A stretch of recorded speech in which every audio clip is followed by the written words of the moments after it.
तो थोड़ा आप फिर से समझ लीजिए कि हमें कौन कौन धमका रहा है। अब तो जो भी है, मतलब जो आता है वो आपको एक धमकी देके चला जाता है, अगर ऐसे नहीं किया तो देख लेना, अब कि ऐसे नहीं किया तो देख लेना।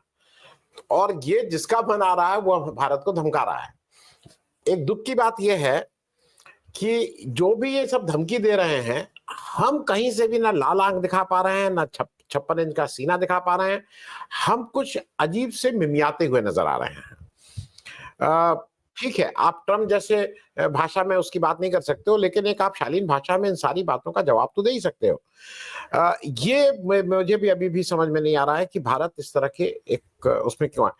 अभी लेटेस्ट क्या आया है कि ये सारा कुछ ट्रम्प जी अभी इस खेल में लगे हुए थे कि नाटो के जो हेड हैं उन्होंने एक जनरल धमकी दी है, उन्होंने उनकी धमकी ज्यादा बड़ी है, और वो कहीं ना कहीं उनको दिक्कत हो रही है ब्रिक्स से। उन्होंने कहा है कि भाई ये जो ब्राजील, इंडिया और चाइना के ऊपर हम और टैरिफ ठोक देंगे अगर इन्होंने रूस, अब उनका नाटो का रूस से अपना झगड़ा है, उसमें वो ब्रिक्स को लेके बहुत संवेदनशील हो रहे हैं। और ये खुलेआम चेतावनी, मतलब मैं अंतरराष्ट्रीय मंच पे एक बड़े देशों को, कोई ऐसा नहीं है कि आप किसी छोटे मोटे देश को कर रहे हो, आप दुनिया के मेरे ख्याल में 1 नंबर 2 नंबर तो पॉपुलेशन की दृष्टि से पहले 2 बड़े देश, ब्राजील भी तीसरे या चौथे नंबर पे आने वाला देश, आप इन देशों को लगातार खुलेआम धमकी दे रहे हो। मतलब गुंडागर्दी जैसा कुछ एक जो जो टोटल उस भाषा को देखिए तो गुंडागर्दी जैसा है। मैं जावेद साहब आपसे एक दो चीजें इसलिए क्योंकि ये सारी चीजें जो अपने को जिस तरह से वो पीस प्राइस और पीस मेकर के तरह से पेश कर रहे थे, 2 वॉर के बीच में है। मैं इसको एक ढंग से देख रहा हूं, भारत का, मैं एक तो क्रूड करीब 88% क्रूड हमें इंपोर्ट करना पड़ता है, जो हमारा टोटल हमारी खपत है। लेकिन इसमें मैं क्या आपसे जरा एक समझ लूं कि वो यूक्रेन और रशिया में बहुत बुरी तरह से अमेरिका फंसा हुआ है, उसी तरह से वो इजराइल और गाजा में और इजराइल और ईरान में फंसा है। एक मैं अपनी समझ के लिए आपसे पूछ रहा हूं कि कहीं ना कहीं, क्योंकि भारत 2% लेता था रूस से, सारा कुछ हमारा गल्फ कंट्रीज से आता था, आज गल्फ कंट्रीज अब पीछे ढकेल दिया है, रूस आगे बढ़ गया है। और जो गल्फ की जो कंट्रीज हमें देती थी वो, उसमें मुख्य रूप से इराक, सऊदी अरेबिया, यूएई थी, ईरान भी थोड़ा बहुत देता था। क्या ऐसा कुछ लोगों का यह भी मानना है कि आज चूंकि अमेरिका के सामने ईरान एक बड़े लीडरशिप रोल में आ गया है उस इस्लामिक वर्ल्ड का, उसको ये जरूरी है कि जो उसके दोस्त हैं या जो उसके पिट्ठू हैं, इराक हुए, सऊदी अरेबिया हुए, उनको भी कुछ फाइनेंशियली वो होता रहे, नहीं तो उनके यहाँ बुरी दशा है, क्योंकि रूस मेजर प्लेयर के रूप में आ गया है। तो क्या इसका कहीं ना कहीं उससे भी संबंध है कि उनको ईरान की जो चैलेंज, ईरान जिस तरह का चैलेंज दे रहा है यूएसए को, वो भी एक कारण है इनके इस ऑयल वाले मामले में? जावेद साहब। बेशक ईरान न सिर्फ अमेरिका के लिए, लेकिन ये जो जितने खाड़ी के सो कॉल्ड इस्लामिक रिपब्लिक्स हैं या इस्लामिक स्टेट्स हैं, सबके लिए दर्द-सर हो गया है।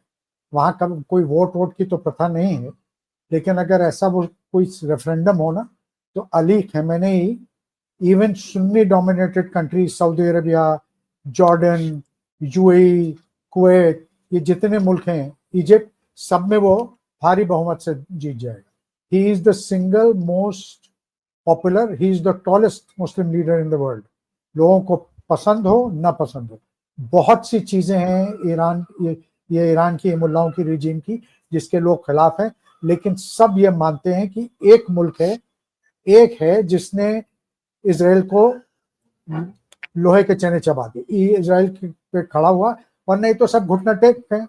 ये जितने शेख लोग हैं, ये आधे से ज्यादा हाथ 3/4 इजराइल से मिल चुके हैं, एक सऊदी अरेबिया बाकी है, वो भी they are looking for the right opportunity, अब वो ईरान की वजह से नहीं हुआ। अच्छा, आपने एक बात कही कि ईरान भी थोड़ा देता था, ईरान थोड़ा नहीं, अच्छा खासा ऑयल सप्लाई करता था, और हमारे ईरान से बेहद अच्छे संबंध थे। जब शुरू में सैंक्शंस लग गए थे, इंडिया अभी भी ले रहा था ऑयल, ईरान ने एट द हाईएस्ट लेवल ये कन्वे किया गवर्नमेंट ऑफ इंडिया को कि आप ये अमेरिकियों के झांसे में मत आइए, don't go the whole hog, आप हमारे थोड़ा सा गो सॉफ्ट अनस, हम आपकी अगले 50 साल की ऑयल और नेचुरल गैस की जो जरूरतें हैं उसको हम टेक केयर कर देंगे। लेकिन ठीक है, इंडिया की किन्हीं कारण चूंकि हम अमेरिका के ज्यादा करीब आ गए थे, हमें ये लगा, हम लोगों का जो लेखा जोखा हुआ उसमें ये लगा कि अमेरिका से खुलेआम मुचैटा लेने का मतलब ये होगा कि हमें कहीं ज्यादा इकोनॉमिक नुकसान होगा। हमने नहीं किया। लेकिन फैक्ट ये है कि ईरान की अहमियत, और ईरान भी खुलेआम, या ईरान हमारे खिलाफ नहीं रहा। अगर हमारी मदद के लिए नहीं आया इंडिया पाकिस्तान उसमें, तो हमारे खिलाफ भी नहीं रहा। ईरान ने बहुत समझदारी का एक स्टेबल रोल प्ले किया। ये तो रही ईरान की बात। और दूसरा, अब आइए माय फ्रेंड डोनाल्ड और लोगों पे, तो ये तो इन्होंने देखिए ट्रेड को वेपनाइज कर दिया है। This is their WMD। वो जिस तरीके से अपने इकोनॉमिक हेफ्ट को यूज कर रहे हैं, लोगों को ब्राउबीट कर रहे हैं, लोगों की आर्म ट्विस्टिंग इकोनॉमिकली कर रहे हैं, और उसको हर जगह। अब पहले वो कतर को बहुत बुरा भला कहते थे जब पिछली रिजीम में थे, उसको टेररिस्ट और ये हेवन फॉर टेररिस्ट सब कुछ कहते थे। अब उन्होंने एक बोइंग या तो पहुंचा दिया या प्रॉमिस है पहुंचने की। अब देखिए वो दूसरी गुणगान, 2 बिलियन कतर से ले गए, 4 बिलियन वहां से, अरे 4 बिलियन कतर से ले गए, और उतने ही शायद सऊदी अरेबिया ने भी प्रॉमिस कर दिया है। अब उनके बारे में कुछ नहीं कहते ये। तो इनको सबसे बड़ा ये, ही इज अ बिजनेसमैन, ये सारा सौदा करते हैं। इन्होंने इजराइल इनकी प्रोटेक्टेड है। इजराइल सारे कुछ इनसे दुनिया में दादागिरी कर रहा है, जातियां कर रहा है। उसके बावजूद वो इनकी कुछ बुक्स में उसने कह दिया नहीं सर, इनको तो नोबेल प्राइज के लिए 2 ही मुल्क हैं जिन्होंने अभी तक नॉमिनेट किया है, एक पाकिस्तान और एक Israel. So they are, he is in very august company, I must say. दोनों यही 2 मुल्क हैं जो रिलीजियस बेसिस पे फॉर्म हुए थे, और इन्हीं दोनों ने, इन दोनों का हशर क्या है, और इन्हीं दोनों ने इनको महाशय को नॉमिनेट किया है। अच्छा, जो सबसे खतरनाक बात है वो आपने उस पर उसका जिक्र किया था, जो इंडोनेशिया वाला पैटर्न है। ये कहता है कि भाई हम इंडोनेशिया से वाले पैटर्न पे इंडिया से करेंगे। तो इंडोनेशियन गुड्स जो एक्सपोर्ट होंगे, जो अमेरिका आएंगे, उस पर तो ड्यूटी लगेगी। अमेरिकी जो गुड्स जाएंगे वो ड्यूटी फ्री रहेंगे। प्लस उनके जो कोर सेक्टर है एग्रीकल्चर और सब में उनको इनकी एंट्री हो जाएगी। वैसी वो कह रहे हैं हमारे लिए। तो हमारे लिए जिक्र कर चुके हैं वो कि फार्म सेक्टर और स्टील, यही 2 मेन चीज है। हमारे किसान तो वैसे ही नाखुश हैं। अगर ये ऐसा हो गया तो आप सोच सकते हैं यहाँ क्या स्थिति उत्पन्न होगी देश में। मोदी सरकार के लिए जो मुश्किलें होंगी वो होंगी। हो सकता है मोदी सरकार इसको राइड आउट कर लें, क्योंकि इनके पास बहुत हथकंडे हैं। फिर कोई नया मंदिर उजाद हो जाएगा, कोई नया इशू हो जाएगा, कोई एक, वो बात दूसरी है। लेकिन ये बहुत बड़ा इंडियन इकोनॉमी के लिए, इंडियन स्टेट के लिए ये बहुत ही खतरनाक चीज होगा अगर इस पैटर्न पे ट्रेड डील हो।